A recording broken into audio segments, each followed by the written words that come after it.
फिल्मी किस्से बाय राकेश में आज film star Vinod Khanna, film maker Vijay Anand और आचार्य रजनीश, जिन्हें ओशो कहा जाता है, उन तीनों के आपसी रिश्ते की बात करेंगे।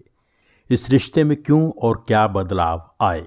विजय आनंद, जिन्हें सब गोल्डी के नाम से जानते हैं। गोल्डी से जुड़ा हर पर्सनल और प्रोफेशनल आदमी ये जानता था कि अध्यात्म यानी स्पिरिचुअलिटी में गोल्डी की रुचि शुरू से थी। उस तरह की किताबें पढ़ना, पूजा पाठ करना, ऐसे ही लोगों से मिलना, अपने विचार साझा करना, गोल्डी शुरू से ऐसा करते आए थे। राम, कृष्ण, बुद्ध, इनको समझना गोल्डी का सपना था। जिन दिनों जॉनी मेरा नाम का म्यूज़िक तैयार हो रहा था, उन्हीं दिनों एक दिन संगीतकार कल्याण जी भाई ने गोल्डी को कॉल करके अपने म्यूज़िक रूम में बुलाया और कहा, आपको एक ख़ास मेहमान से मिलवाना है। गोल्डी वहां पहुंचे तो देखा वहां दाढ़ी बढ़ाए, धोती पहने एक व्यक्ति बैठा है जिसने शरीर के ऊपरी भाग पर कुछ नहीं पहना था। कल्याण जी भाई ने उनका परिचय कराया। ये आचार्य रजनीश हैं। इन्होंने फिलॉसफी और स्पिरिचुअलिटी की बहुत गहरी स्टडी की है। इंट्रोडक्शन के बाद ये मुलाकात 3-4 घंटे तक चली। गोल्डी आचार्य रजनीश की बातों से, उनकी नॉलेज से, उनके बात करने के अंदाज से बहुत प्रभावित हो गए। फिर लगातार 5 दिन गोल्डी ने उनका प्रवचन सुना और छठे दिन आचार्य रजनीश को अपने घर पर इनवाइट किया। रजनीश आ भी गए। उन दिनों रजनीश जबलपुर में फिलॉसफी पढ़ाते थे। 3 साल तक मुंबई आना जाना लगा रहा। फिर मुंबई में खम्बाला हिल इलाके में वुडलैंड नाम की बिल्डिंग में एक फ्लैट में रहने लगे। अब आचार्य रजनीश मुंबई में रहने लगे थे तो गोल्डी के लिए उनसे मिलना और आसान हो गया।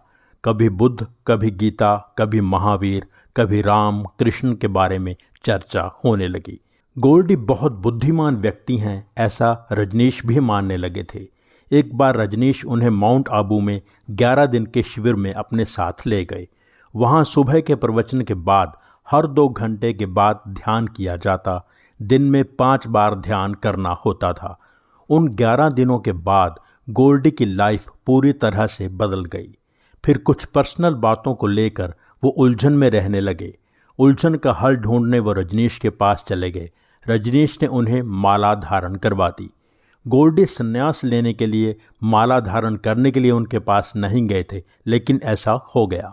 गोल्डी बहुत सेंसिटिव थे। कोई भी छोटी से छोटी बात उनके दिल पर ठेस लगा जाती थी। तीसरी मंजिल के दौरान नासिर हुसैन उनसे धोखा करने को तैयार थे।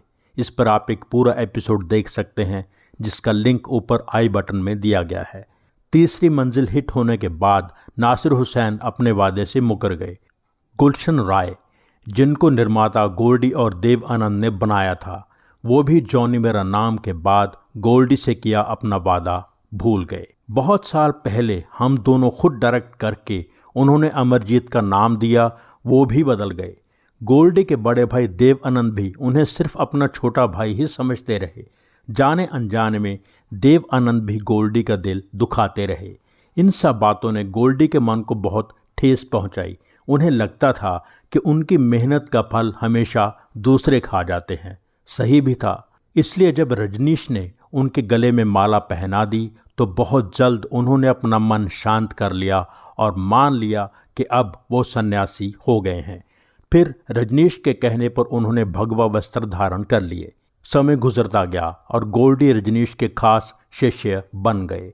उसी दौरान रजनीश ने पुणे के कोरेगांव पार्क इलाके में आश्रम खोला। रजनीश के कहने पर गोल्डी भी वहां जाकर रहने लगे।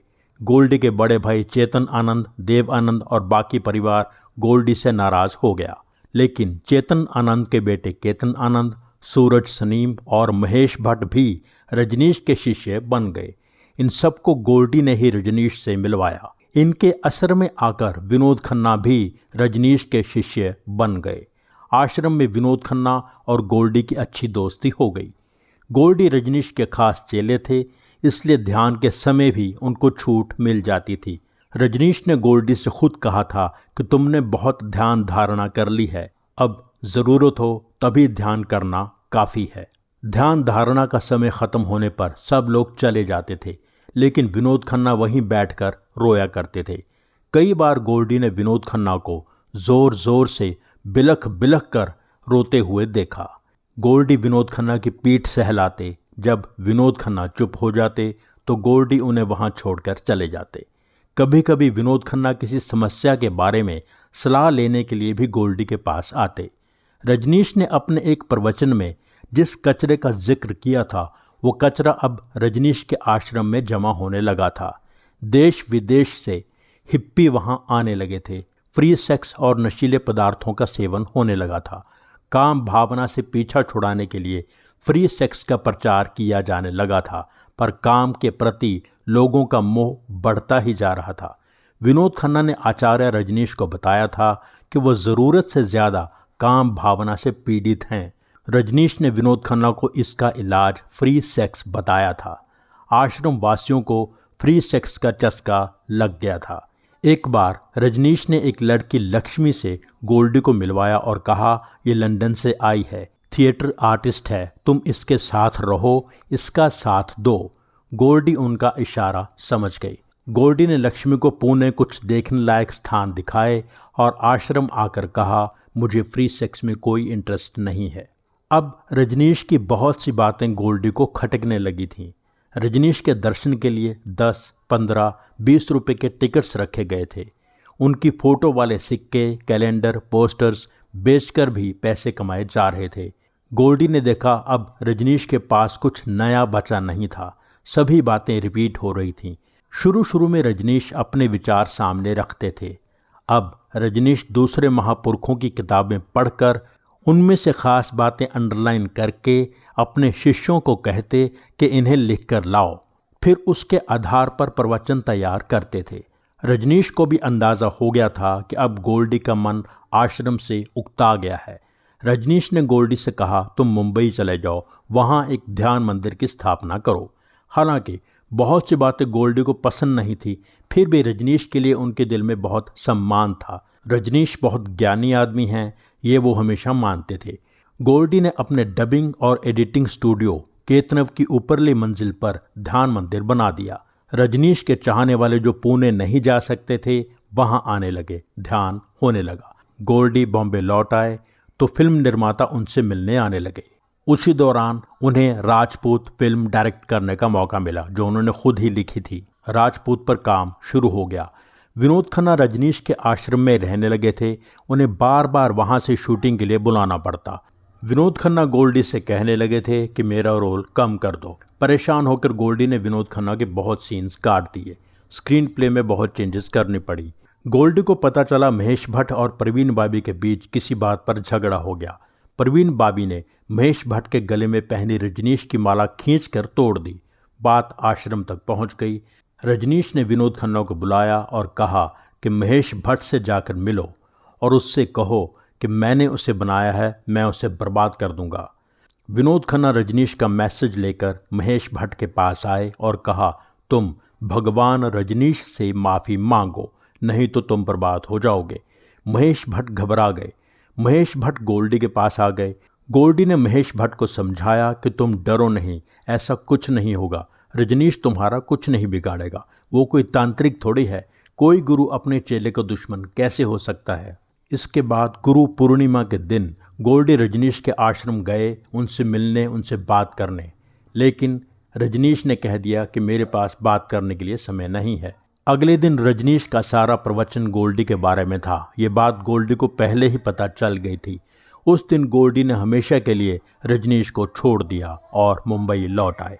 किसी चेले के छोड़कर जाने से गुरु को फर्क नहीं पड़ता, लेकिन विजय अनंत बहुत इम्पोर्टेंट थे। बहुत लोग उनसे प्रभावित थे, उन पर बुरा असर पड़ सकता था। फिल्म इंडस्ट्री के लोग जो विजय अनंत की वजह से आश्रम आना चाहते थे, उन पर बुरा असर पड़ सकता था। रजनीश ने विजय अनंत के छोड़ने के 7 दिन बाद विनोद खन्ना से लगातार 10 घंटे तक लंबी बात की। विनोद खन्ना फ्लाइट से मुंबई लौटे और प्रेस कॉन्फ्रेंस करके अपनी फिल्मों से रिटायरमेंट की बात कह दी।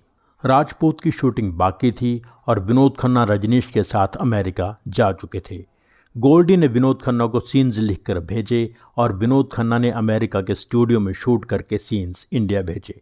इस एपिसोड में दी गई जानकारी का ज़्यादा हिस्सा विजय अनंत की बायोग्राफी एक था गोल्डी से लिया गया है और कुछ हिस्सा IMDb पर मौजूद राजपूत फिल्म के ट्रिविया से लिया गया है। अमेरिका से लौटने के बाद विनोद खन्ना ने सबसे पहले गोल्डी को ही कॉल किया।